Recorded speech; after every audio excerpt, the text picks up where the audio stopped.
sa unang mga selebrasyon ay masaya kami. Pero itong darating, talagang nakakalungkot.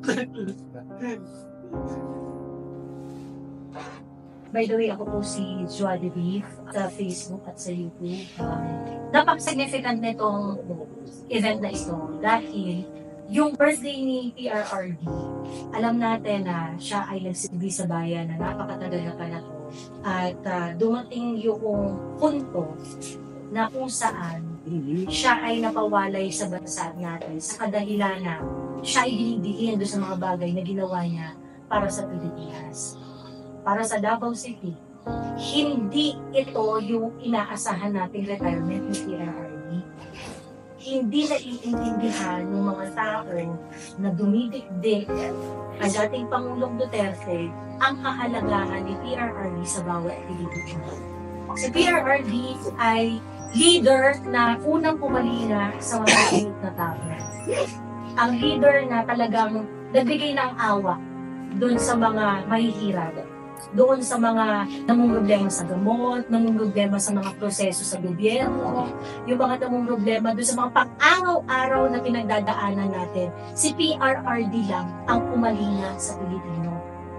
At ngayon, nagbabayad siya doon sa kasalanan daw na ginawa niya. Pinadala siya sa ibang bansa para doon sa mga sinasabi nilang ginawa niya na labag sa karapatang pantao daw, at hindi ito umaayon doon sa tunay na nararamdaman ng mga bawat Pilipino. Kasi hindi ganun yung leadership niya. Si PRRD, naranasan nating lahat na ang ginawa niya at ang iniisip niya nung panahon na siya ang nagdidesisyon para sa kapakanan ng bansa, iniisip niya parate ang mas nakararami. Iniisip niya parate ang kabutihan ng bawat Pilipino. Kaya itong kaarawan niya ngayon, dahil sa mga ginawa ni PRRD para sa ating lahat, it's about time na tayo naman ang magpakita ng pagmamahal dun sa taong unang nagpakita ng awa sa ordinaryong Pilipino. Itong kaarawan ni PRRD ay isa ring pagtalima doon sa panawagan na manindigan tayo bilang Pilipino. Ang bansa natin na pinaghirapan natin na mabuo at ito ay maging bansa na sumusunod sa kanyang pagka-Pilipino, sa batas. Yung mga pinakapundasyon na ginawa natin in order to upang mailagay sa tamang lugar yung ating sistema.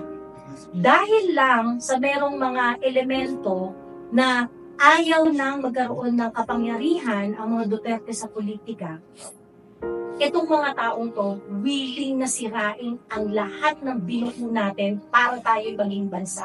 At hindi to katanggap-tanggap. Yung kaarawan ni PRRD is more than just a birthday celebration. Yung kaarawan ni PRRD bukas, yung paninindigan natin bukas, ay yung pagtayo natin na gusto natin na ipaglaban natin ang pagka-Pilipino natin. Kung meron tayong mga dapat ayusin, kasong dapat litisin, gawin yun dun sa bansa natin, hindi sa banyagang korte. Sa bawat birthday ng dating Pangulo Duterte, ay kahit kami lang, nandito yung account ko. At tuwing birthday ni Duterte, ay mayroon kaming celebration. Nung may opisina pa kami, talagang ginagawa namin yun. Nung wala na yung opisina namin, kami yung mga pamilya, yung mga anak namin, sinicelebrate namin. Ganyan namin kamahal si Pangulong Duterte. Dahil before na makilala namin si Duterte, ay nakita namin na siya lang ang talagang magmamahal sa mga Muslim, Bangsamoro, dahil napatunayan namin yung ginawa niya sa nung mayor pa siya doon sa Davao. So nung naging presidente na, talagang lalo namin napatunayan na talagang siya lang ang nagbigay nang hindi naibigay ng mga naunang presidente sa pangangailangan ng mga Bangsamoro sa Mindanao. So ang pruba doon ay binigay niya sa mga Muslim yung tinatawag na Bangsamoro region. So, yun ang hindi namin makakalimutan at naging utang na loob namin. So, hanggang nandyan yung hanggang buhay pa, hanggang nandyan yung natin na Pangulo ay talagang sineselebrate namin. Kahit kami lang pamilya ay sineselebrate namin. So, kaya ako nagpasalamat sa pag-ipon-ipon na ito, pag-tipon-tipon na ito, dahil lalong tumakas ang loob namin. Sa unang mga selebrasyon ay masaya kami. Pero itong darating, talagang nakakalungkot.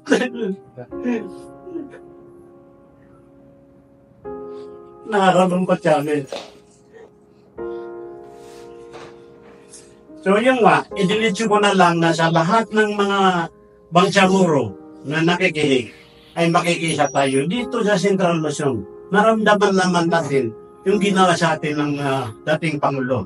So ngayon, ang panawagan ko ay kahit isang araw lang na ipakita natin bukas bilang chairman ng Bangsamoro Community Outside Barn. Magkakaisa tayo, suportahan natin itong birthday natin na pagpunta tayo sa San Fernando, sa Kapitolyo. Marami tayong sasabihin tungkol sa selebrasyon na natin bukas. Hindi na natin sabihin dito ngayon para yung gusto kong sabihin ay marinig din ng mga Muslim bukas.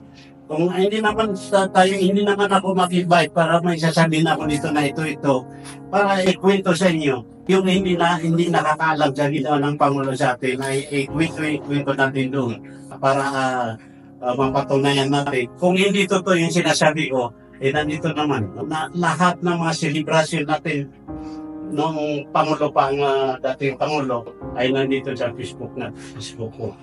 Ang ating layunin naman is yung kaayusan, walang casualties, as in talagang solid na pagtitipon para nakipakita sa ating administrasyon na itong pangyayaring to is hindi katanggap-tanggap sa bawat isa. Pero hindi ibig sabihin nun ay gagamitan natin ng dahas. Nandito tayo para magsama-sama ipakita na solid tayo na nakasuporta tayo sa kung ano yung tama. PRRD is just an example na mas madami pa po pwedeng mangyari. Kasi nagawa na nila sa taong napaka-importante sa buhay natin. So, ibig sabihin, bukas, sa mga susunod na araw, mayroong pang mas malaking na po pwedeng kaharapin ng Pilipinas. So, by this time around, kailangan po ngayon magkaroon tayo ng solid na pagsasama-sama, ipakita natin sa lahat na kailangan mayuwi natin yung tao na minsan na sumali sa buhay natin lahat, na nagpakita ng pagmamahal. At kailangan ibalik din naman natin sa kanya yung ginawa niya para sa Pilipinas.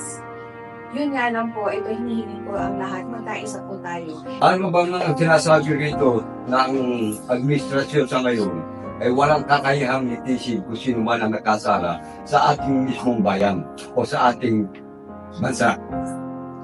Sa aking palagay, natutuwa ako at ako'y binigyan pagkakataong magsalita sa aming hari sa magsasaka. Paano ba ang katulad namin na hamak na mismo ang aming lupang ipinaglalaman sa lupang usapin ng lupang agaryo ay hindi namin makamtan na ang kalaban namin ay mga nakabili na pinahintulutan ng gobyerno. Paano pa kami aasa sa administrasyon nito kung mismong ang ating bansa ay nakikita na natin na walang silbi. Subukan natin tumindig, magsalita. Hindi tayo po pwedeng manahimik dahil ang kinabukasan dito ay ang second at susunod na henerasyon na ating mga anak. Ang administrasyon nito sa napipisi ko, iti sarili ko lang opinion, kung di ang administrasyon nito ay ang pagbatikot sa dating administrasyon. Hindi ko narinig ano na ba ang plano sa kalagayan namin sa maliliit sa Nilaya sa Kanayunan, ano na ba ang pagbabago. Dito sa mga TV, sa mga Facebook, ang narinig namin ay pagbatiko sa kapwa ng pabatas, batuan ng putik. Ano na ba talaga ang ating Senado, yung mga ating mga representative yan? Ano na ba ang tungkulin nyo? Ano ba yung mga kinakatawan nyo? Bakit hindi namin nararamdaman na kami ay yung pinagtanggol? Ano na ba? Ano na ba? Kaya nyo na ba kami maramdaman pagdating ng eleksyon na kayo ikakatok propaganda, mga ngako? Ang gusto namin ay action. Kung gusto ninyo ang baguhin ang ating saligang batas, ipakita nyo matibay. Ang batas na nakikita namin ay pabor lang sa mayayaman at hindi nararamdaman ng aming sektor sa kalayunan.